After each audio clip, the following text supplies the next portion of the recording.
Today we are going to discuss how railroads led the way for industrial growth throughout the entire United States.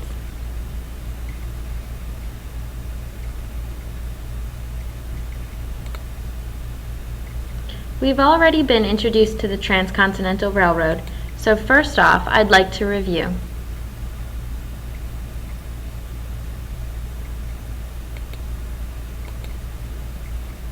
Since you've already heard a great deal of information about the Transcontinental Railroad, I'd like you to use the following words to fill in the blanks on your note sheet.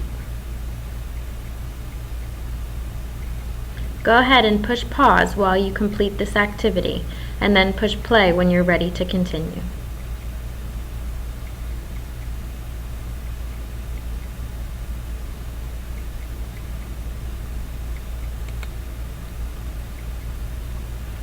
If you think back to a couple of units ago, the Transcontinental Railroad was the railroad that connects our country from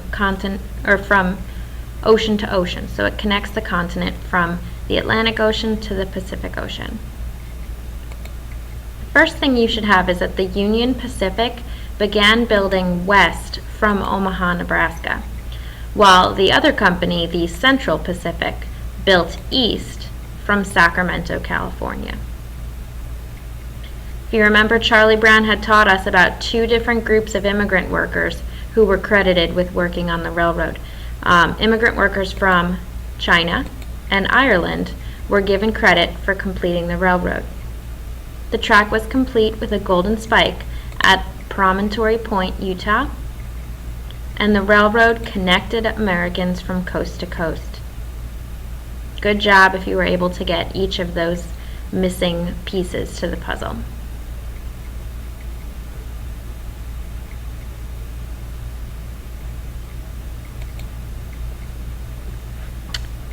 First off, with railroads leading the way for industrial growth, we are going to talk about three main reasons why the advancement of the railroad helped to spur the growth of industry. First off, railroads transported cattle to and from the meat packing industry. We had spoken a bit about Chicago during our westward expansion unit. And basically, Chicago was a great place for the meatpacking industry simply because it was a halfway point between the cattle trails in the west and the markets out in the north and the east.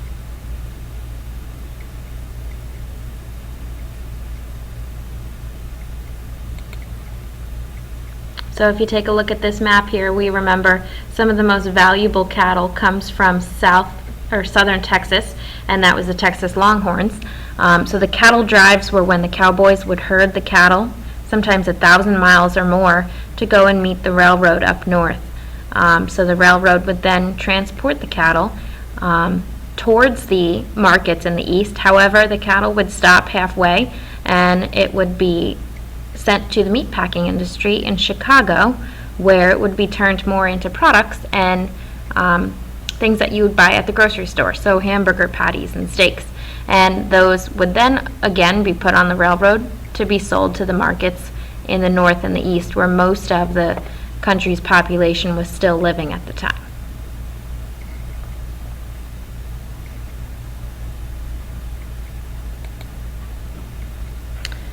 Railroads also contributed to the growth of industry by moving natural resources like copper, lead, and iron ore to the factories in the northeast. Again, most of the factories in our country are in the northeast, and a couple in the Midwest as well, in places like Chicago and Detroit, Michigan. But with a lot of our natural resources coming from the land in the west, we relied on the railroad to transport those resources to the factories.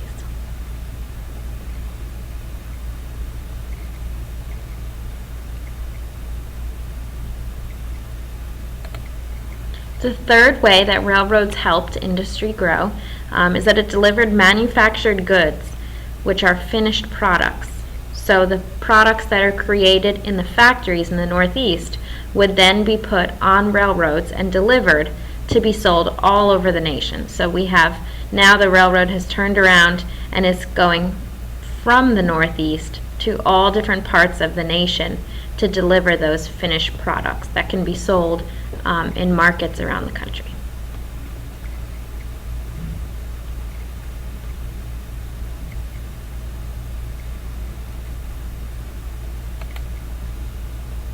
A very important vocabulary word for this unit is national market. A national market is simply a place to buy and sell goods throughout the country. So think it is the markets that are located around our nation. These markets result from the growth of railroads and from advertising. So as railroads continue to expand around our country, we have more railroad lines. We are able to kind of connect our country almost like a web, so that people can buy and sell goods all over the nation.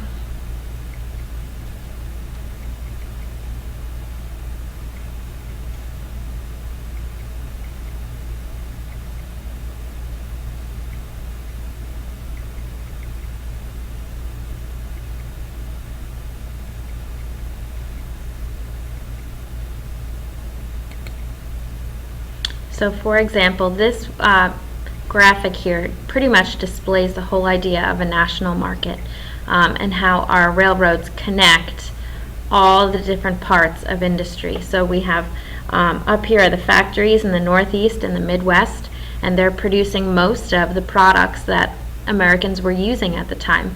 So those products would then be put on the railroads and shipped all over the country, where they could be bought and sold by the consumers of the United States.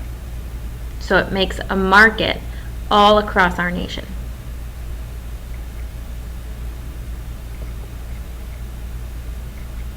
That is the third way that railroads helped contribute to the growth of industry and the growth of business.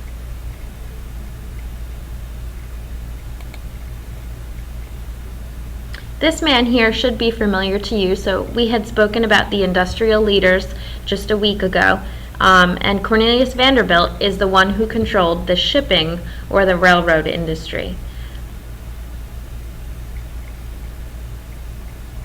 Although it's much easier to say that he controlled the railroad industry, I really want you to become familiar and comfortable with that word shipping. It's the same thing, it's synonymous to the word railroad. However, I remember mentioning to you that most of these railroad companies did not make their biggest profits off of passengers and people riding the trains. They're really making their money off of shipping goods to the markets around the country.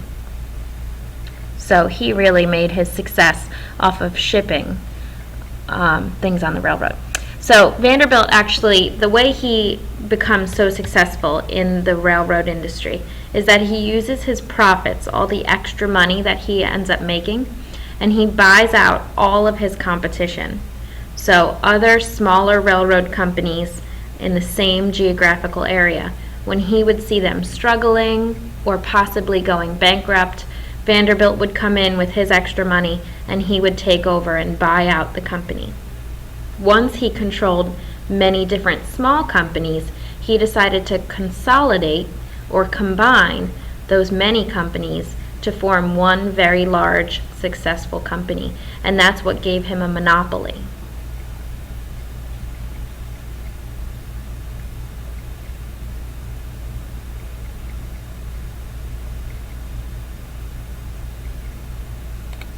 So that brings us to another major vocabulary word for this big business unit. A monopoly is when one person or company controls all or nearly all parts of an industry, and as a result, they completely eliminate competition. And yes, the game Monopoly is actually made after or modeled after this business strategy. So if you want to win in the board game Monopoly, the whole idea is that you should gain control of as much of the board as possible so that you put all of your opponents out of business, or you pretty much leave them bankrupt because they owe you so much money. That's pretty much what Vanderbilt did. So he gained control of the shipping industry by slowly eliminating all of the competitive railroad companies. So when they struggled, he would come and buy them out of business until he was the only railroad company in business.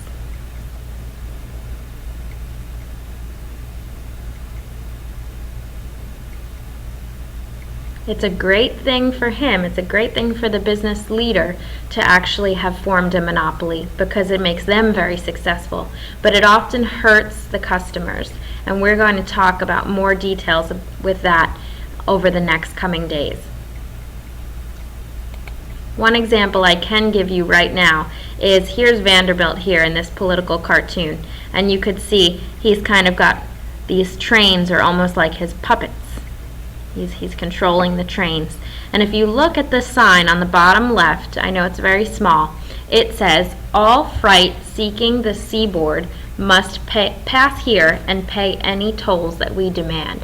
So that kind of sums up what happens for the customers or the consumers when there's a monopoly present.